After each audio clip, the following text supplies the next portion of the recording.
During the late 50s and early 60s, thalidomide became known for causing one of the most disastrous medical events in history. This tranquilizer, soothing anxiety and morning sickness for pregnant women, turned out to be a nightmare. Over 10,000 children across 46 countries were born with severe deformities or didn't survive.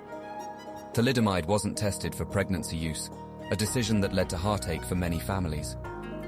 Thalidomide first appeared as a tranquilizer, developed by the Swiss company Ciba in 1953. It soon moved into the hands of Germany's Chemie Grünenthal and became widely used under the name Contergan. It's worth noting the bleak history here. The company was linked to Nazi party members, including a chemist who previously conducted wartime experiments. Countless babies were harmed due to thalidomide. In many cases, limbs, eyes, and hearts were negatively affected. The drug's impact varied with the timing. Taking it at specific points in pregnancy caused damage to different parts of the growing baby. In response to this tragedy, drug regulations tightened across the globe, hoping to prevent such incidents from recurring.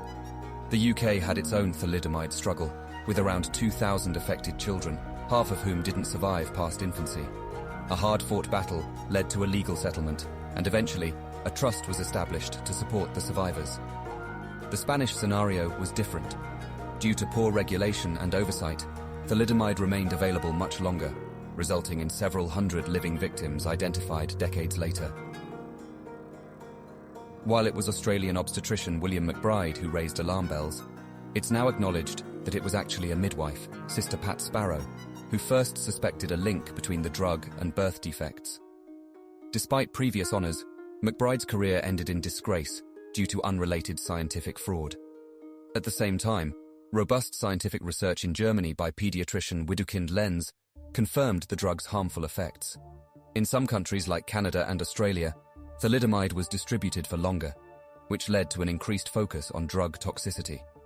The US sidestepped a major crisis thanks to FDA agent Francis Oldham Kelsey, who stood firm against company pressure, preventing widespread usage. Yet some pregnant patients were still affected through clinical trials. Sherry Finkbein, a TV host, became a high-profile case when she sought an abortion overseas after taking thalidomide. The aftermath of thalidomide led to a significant shift in how medicines are developed and regulated, with stronger measures being introduced worldwide. This effort was fundamental in improving drug testing protocols and ensuring the safety of medications, especially for pregnant women. Years on, various countries have seen apologies and compensations. Notably, the company behind thalidomide, Grünenthal, eventually expressed regret after decades of silence.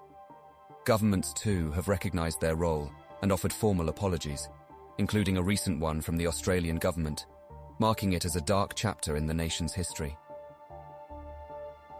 The echoes of the thalidomide disaster continue to remind us of the importance of rigorous drug testing and approval. These lessons have reshaped our approach to pharmaceuticals, making safety an absolute priority to prevent a repeat of such a harrowing episode in medical history.